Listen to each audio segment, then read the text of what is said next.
മലയാളികൾ സത്യം അറിയണം. ഇതുപോലൊരു സംഭവം ഇവിടെ കേരളത്തിൽ ആവർത്തിക്കാൻ പാടില്ല. നമസ്കാരം, ട്രൂ ടിവിയിലേക്ക് സ്വാഗതം. സൂരജ് പാലക്കാരനാണ്. ഒരു കുത്തക മുതലാളിയുടെ പ്രസ്ഥാനത്തിന് മുന്നിലാണ് നിൽക്കുന്നത്. അതെ, കിറ്റക്സ് അഴിമതിയുടെ കൂത്തരങ്ങാണ് ഇത്.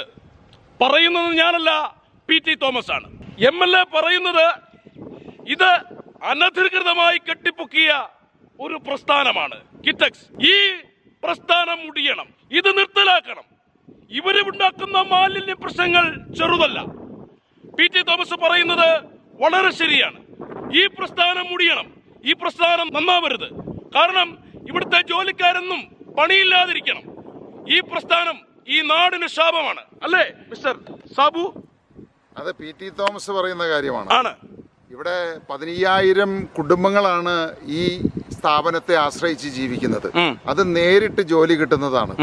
അപ്പോ പറയുന്ന ആളുകൾക്ക് എന്ത് വൃത്തികേട് വേണമെങ്കിലും വിളിച്ചു പറയാം. പക്ഷെ ഇവരൊക്കെ തെരുവിലേക്ക് ഇറങ്ങിക്കഴിഞ്ഞാൽ ഇവരുടെ കുടുംബം എങ്ങനെയാണ് ജീവിക്കുന്നത്, അവരുടെ അച്ഛനമ്മമാര് എങ്ങനെയാണ് ജീവിക്കുന്നത് എന്ന് ഇവർ യാതൊരു ഇതുമില്ലാതെയാണ് സംസാരിക്കുന്നത്. അപ്പോൾ തീർച്ചയായിട്ടും പുറമേ നിന്ന് നോക്കുന്ന ആളുകൾക്ക്, പ്രത്യേകിച്ച് ഇതുപോലെയുള്ള രാഷ്ട്രീയക്കാർക്ക് എന്ത് വൃത്തികേട് വേണമെങ്കിലും ആരെ പറ്റിയും വിളിച്ചു പറയാം. അത് എവിടെയും പറയാം. ഏത് സ്ഥാപനവും, ഒരു തൊഴിലുള്ള ഒരു സ്ഥാപനം പോലും ഇവിടെ ഉണ്ടാവരുത്. ഇത് നശിപ്പിക്കണം. കാരണം അവരുടെ വളർച്ച എന്ന് പറയുന്നത്, ഇവിടെ തൊഴിലില്ലാത്ത 10,000-കണക്കിന് ആളുകളുണ്ടെങ്കിൽ മാത്രമാണ് ഈ രാഷ്ട്രീയക്കാർക്ക് ഇവിടെ വളരാൻ സാധിക്കൂ. അതുകൊണ്ട് മാത്രമാണ് ഇവിടെ തൊഴിൽ കൊടുക്കുന്ന ഏതെങ്കിലും സ്ഥാപനങ്ങളുണ്ടെങ്കിൽ അതിനെയൊക്കെ അടച്ചു പൂട്ടാനായിട്ടുള്ള ഇതുപോലെയുള്ള എന്റെ സാബു ജേക്കപ്പേ, നിങ്ങൾക്ക് മതിയായില്ലേ? നിങ്ങൾക്ക് നിർത്താറായില്ലേ? ഇവരുടെയൊക്കെ അപവാദം കേട്ട് നിങ്ങൾ എന്തിനാണ് ഇങ്ങനെ മാനസികമായിട്ട് വിഷമിക്കുന്നത്? അല്ല, എനിക്ക് സംശയം ചോദിക്കുക. എന്ന് നോക്കിയാലും കിറ്റക്സിന്റെ പടലേക്ക്, സാബു ജേക്കബിന്റെ പടലേക്ക്, 2020യുടെ പടലേക്ക്, ഇങ്ങനെ ഒരു നാടുണ്ടാക്കിയത് തെറ്റാണ്. നമ്മള് ജനങ്ങൾക്ക് വേണ്ടിയിട്ട്, എൻ്റെ അച്ഛൻ ഈ നാട്ടിൽ ഞങ്ങൾ ജനിച്ചു വളർന്നതാണ്. അപ്പോൾ ഈ നാടിന് വേണ്ടിയിട്ട്, ഇവിടുത്തെ ജനങ്ങൾക്ക് വേണ്ടിയിട്ട് എന്തെങ്കിലുമൊക്കെ ചെയ്യണമെന്ന് തോന്നി. ഇവിടുത്തെ ആളുകൾ പട്ടിണി കിടക്കണ കണ്ടുകൊണ്ട്, ടർപ്പാടി അടി കിടക്കണ കണ്ടുകൊണ്ട്, ആ പ്രയാസം കണ്ടിട്ട് നമ്മുടെ ജീവിതകാലത്ത് എന്തെങ്കിലുമൊക്കെ ഇവർക്ക് ചെയ്യാൻ വേണ്ടിയിട്ട് നമ്മൾ ഇറങ്ങി തിരിച്ചത്.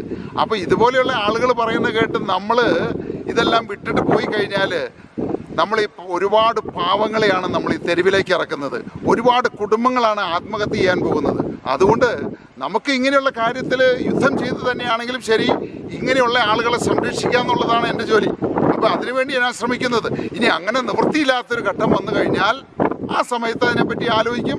അടുത്ത സംസ്ഥാനങ്ങളിലേക്ക് പോയി കഴിഞ്ഞ് കഴിഞ്ഞാൽ നമ്മൾ രാജാക്കന്മാരെ പോലെ ചുവന്ന പരവതാനി വിരിച്ചാണ് സ്വീകരിക്കുക.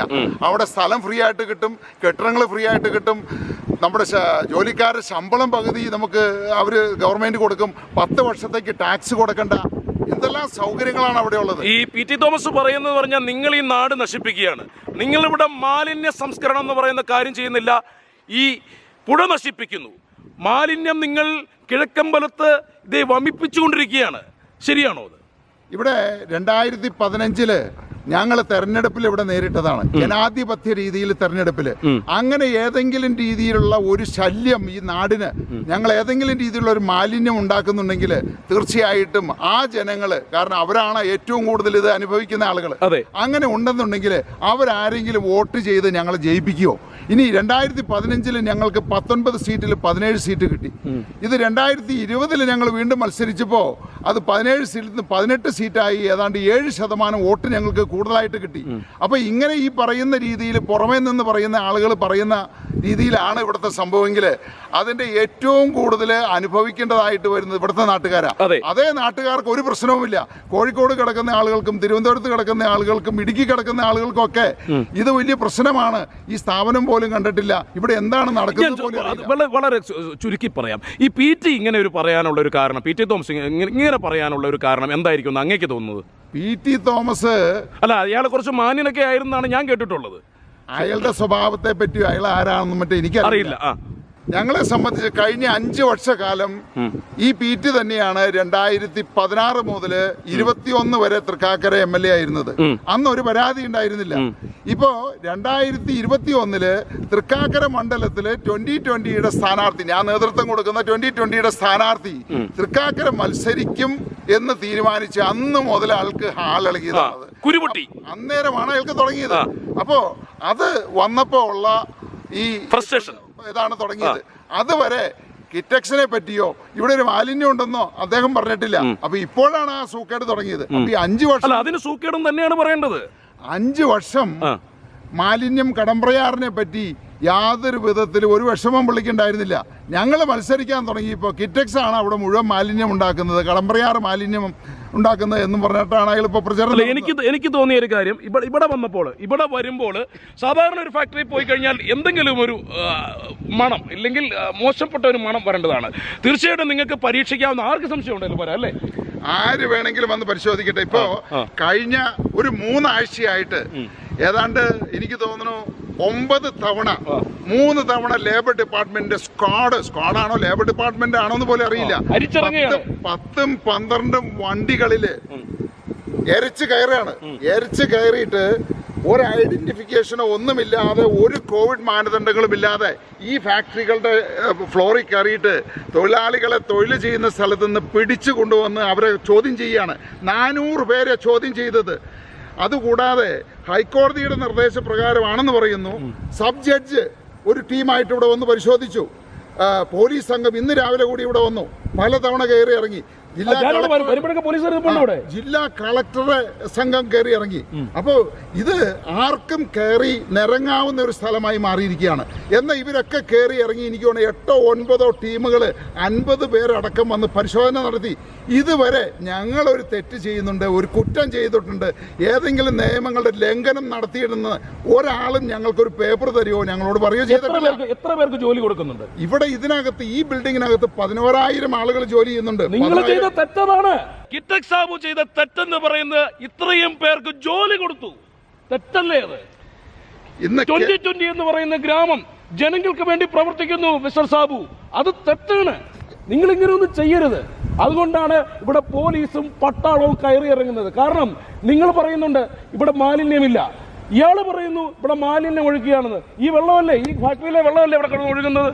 ഞങ്ങള് ട്രീറ്റ് ചെയ്യുന്ന ഞങ്ങളുടെ ഫാക്ടറിയില് ഇവിടുത്തെ വെള്ളം ട്രീറ്റ് ചെയ്തിട്ടുള്ള വെള്ളമാണത് ഇവിടെ കിടക്കുന്നത്. ഈ ഇതിലിപ്പോ സ്പ്രേ ചെയ്തോണ്ടിരിക്കുന്നത് ഇത് അഴുക്ക് വെള്ളമാണോ മലിനജലമാണോ? ഇത് മലിനജലം. ഇവിടെ നിന്നുള്ള ഫാക്ടറിയുടെ വെള്ളം ട്രീറ്റ് ചെയ്ത് അതിനുശേഷമാണ് ഈ വെള്ളം ഇവിടെ വരുന്നത്. ഇവിടെ ഇങ്ങനെ പോകുന്ന വെള്ളം കണ്ടു കഴിഞ്ഞാൽ അങ്ങനെ മനസ്സിലാവും ഇത് അഴുക്കിയല്ലെന്ന്. ഈ വെള്ളം നമ്മൾ ആര് വേണമെങ്കിലും ടെസ്റ്റ് ചെയ്യാം, അല്ലെങ്കിൽ നമുക്ക് പരിശോധിക്കാൻ നമുക്ക് കിറ്റക്സിലെ വെള്ളം നമുക്ക് നോക്കാം. ഇതാണ് കിറ്റക്സിന്റെ മലിനജലം. കിറ്റക്സ് ഒഴുകിക്കൊണ്ടിരിക്കുന്ന മലിനജലമാണ് ഈ കാണുന്നത്. ഇത് കിറ്റക്സിനെ വെള്ളപൂശാനോ കിറ്റക്സ് സാബുവിനെ വെള്ളപൂശാനോ എൻ്റെ അമ്മാവൻ്റെ മോനൊന്നുമല്ല കിറ്റക്സ് സാബു എന്ന്. ഈ സത്യം കാരണം കഷ്ടപ്പെട്ടുണ്ടാക്കിയ ഒരു പ്രസ്ഥാനം നശിപ്പിക്കാനായിട്ട് ഇവിടെ കുലുഷിത ബുദ്ധിയുള്ള രാഷ്ട്രീയക്കാർ പ്രവർത്തിക്കുന്നു, അവരുടെ അണികൾ പ്രവർത്തിക്കുന്നു. പിച്ച വാങ്ങാനായിട്ട് ഇവിടെ വരുന്നവർക്ക് പിച്ച കൊടുക്കുന്നില്ല, പിച്ചച്ചട്ടിയിൽ തുട്ടുകൾ കൊടുക്കുന്നില്ല. 11,000 പേർക്ക് സാബു ഇവിടെ ജോലി കൊടുക്കുന്നു. 2020 എന്നൊരു ഗ്രാമം സൃഷ്ടിച്ചു. അതാണ് മിസ്റ്റർ സാബു താങ്കൾ ചെയ്തത്. കേരളത്തില് മുതൽ മുടക്കുന്നവൻ ആത്മഹത്യ ചെയ്യേണ്ട സാഹചര്യമാണുള്ളത്. കാരണം അവന്റെ കുടുംബവും പുരയിടവും ഒക്കെ പണയപ്പെടുത്തി ഭീമമായ പലിശക്കെടുത്താണ് ഇത് ചെയ്യുന്നത്. രാപകലില്ലാതെ അധ്വാനിച്ച് ഈ നമ്മുടെ നാടിന് വേണ്ടിയിട്ട് ഇത്രയും ആളുകൾക്ക് നമ്മൾ തൊഴിൽ കൊടുക്കുമ്പോൾ അവരെ ഒന്ന് സഹായിക്കണ്ട. ഇപ്പൊ മറ്റു സംസ്ഥാനങ്ങൾ വാരിക്കോരി കൊടുക്കുന്നുണ്ട്, അതൊന്നും ആവശ്യമില്ല, ഒരു സഹായവും ആവശ്യമില്ല. പക്ഷെ ഉപദ്രവിക്കാതിരുന്നു കഴിഞ്ഞാല് 10,000-കണക്കിന് കുടുംബങ്ങൾ രക്ഷപ്പെടും.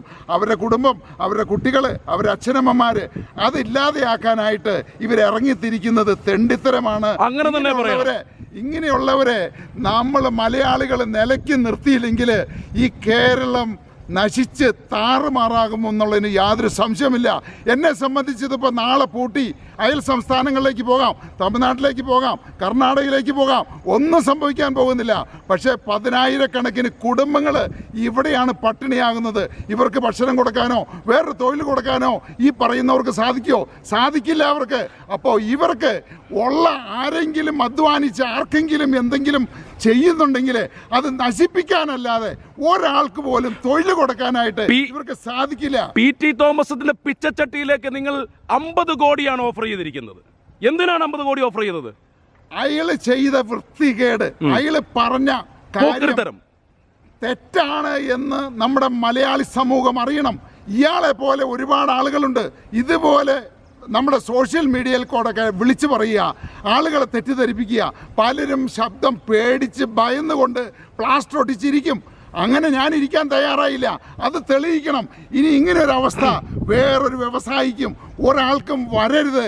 അതുകൊണ്ട് തന്നെയാണ് 50 കോടിയല്ല 500 കോടിയായാലും ഇത് വെല്ലുവിളിക്കണം, തെളിയിക്കണമെന്ന് ഞാൻ തെളിയിച്ചില്ലെങ്കിൽ ഞാൻ പറഞ്ഞിട്ടുണ്ടല്ലോ, തല മൊട്ടയടിച്ച് MLA സ്ഥാനം ഒഴിഞ്ഞ് ഈ 4 കോടി ജനങ്ങളോട് ഞാൻ പറഞ്ഞത് തെറ്റാണ് എന്ന് പരസ്യമായിട്ട് മാപ്പ് പറയണം. എന്റെ പൊന്നു PT, ലേശം ഉളുപ്പ്, ലേശം ജാള്യത, ലേശം അന്തസ് ഞങ്ങളറിയുന്ന PTക്ക് കുറച്ചൊക്കെ അത് ഉണ്ടായിരുന്നു എന്ന് കരുതി. പക്ഷേ എവിടെ പോയി? പണമെന്ന് കേൾക്കുമ്പോൾ നക്കാൻ വേണ്ടി പോവരുത്. സാബു പറയുന്നത് കറക്റ്റായിട്ടുള്ള കാര്യമാണ്. അന്തസ്സുണ്ടെങ്കിൽ പ്രിയപ്പെട്ട PT, നിങ്ങൾ തലമുണ്ടനമൊന്നും ചെയ്യണ്ട. നിങ്ങൾ ആ MLA കസേരയിൽ നിന്ന് ഇറങ്ങിയും പോകണ്ട. 50 കോടി നിങ്ങൾക്ക് വേണ്ട. നിങ്ങളൊരു മാപ്പ്, ഒരു പശ്ചാത്താപം ജനങ്ങൾക്ക് വേണ്ടി. കാരണം ഇത്രയും ആളുകൾക്ക് ജോലി കൊടുക്കുന്ന ഈ കിറ്റക്സ് മുതലാളിയല്ല നിൽക്കുന്നത്, സാബു എന്ന് പറയുന്ന മനുഷ്യനാണ്. 2020 എന്നൊക്കെ പറയുന്ന ഗ്രാമം ഉണ്ടാക്കിയ സാബു, കിറ്റക്സിൽ ഇത്രയും പേർക്ക് തൊഴിലവസരം ഉണ്ടാക്കിയ സാബു, മനുഷ്യത്വമുള്ള സാബു. നിങ്ങൾ പറയുമായിരിക്കാം സാബുവിൻ്റെ നിന്ന് വാങ്ങിക്കൂട്ടിയിട്ട് സൂരജ് പാലക്കാരൻ ഇവിടെ നിന്ന് ഉണ്ടാക്കി വീഡിയോ ചെയ്തു എന്ന്. എനിക്കതിൻ്റെ ആവശ്യമില്ല. പിന്നെ ഇപ്പോൾ സാബു തന്നാലും എനിക്ക് വേണ്ട. ഈ സത്യം ജനങ്ങൾ മനസ്സിലാക്കണം. കിറ്റക്സ് എന്ന് പറയുന്ന കമ്പനി ഇവിടെ ആവശ്യമാണ്, ജനങ്ങൾക്ക് ആവശ്യമാണ്, ഈ നാട്ടുകാർക്ക് ആവശ്യമാണ്. 2020 എന്ന് പറയുന്ന ഗ്രാമം ഇവിടെ മാത്രം പോരാ, കേരളം ഒട്ടുക്ക് 2020 എന്ന് പറയുന്ന ഗ്രാമം വേണമെന്ന് ആഗ്രഹിക്കുന്നവരാണ് നമ്മളെല്ലാവരും. കെടുത്തിക്കളയരുത്. അഗ്നിയെ കെടുത്തിക്കളയാൻ ആര് വന്നാലും, മഴയായിട്ടും മഞ്ഞായിട്ടും വന്നാലും സാബു തോൽക്കില്ല. ഇതുപോലെയുള്ള ആളുകളുടെ മുമ്പിൽ അടിവറവ് പറയുന്ന ഒരു പ്രശ്നമില്ല. ഇത് തെളിയിച്ചേ പറ്റുള്ളൂ. കാരണം ഇവിടുത്തെ ജനങ്ങൾ, മലയാളികൾ സത്യം അറിയണം. ഇതുപോലൊരു സംഭവം ഇവിടെ കേരളത്തിൽ ആവർത്തിക്കാൻ പാടില്ല. അതിനു വേണ്ടിയിട്ടാണ് എൻ്റെ ഈ സമരം. കിറ്റക്സ് എന്ന് പറയുന്ന പ്രസ്ഥാനം ഇവിടെ തന്നെ ഉണ്ടാവും. 2020 എന്ന് പറയുന്ന ഗ്രാമം ഇവിടെ മാത്രമല്ല, കേരളത്തിൽ മുഴുവൻ ഉണ്ടാവും. സാബു എന്ന് പറയുന്ന വ്യവസായി ഇവിടെ ഉണ്ടാവും. സാബു മനസ്സിൽ ചിന്തിക്കുന്നത് ഒരുപാട് സാബുമാരും ഒരുപാട് കിറ്റക്സും ഒരുപാട് വ്യവസായങ്ങളും നമ്മുടെ കേരളത്തിൽ ഉടലെടുക്കുവാനാണ്. സത്യം ജനങ്ങൾ മനസ്സിലാക്കുക. നന്ദി, സ്നേഹം. ട്രൂ ടിവിക്ക് വേണ്ടി നിങ്ങളുടെ സ്വന്തം സൂരജ് പാലക്കാരൻ.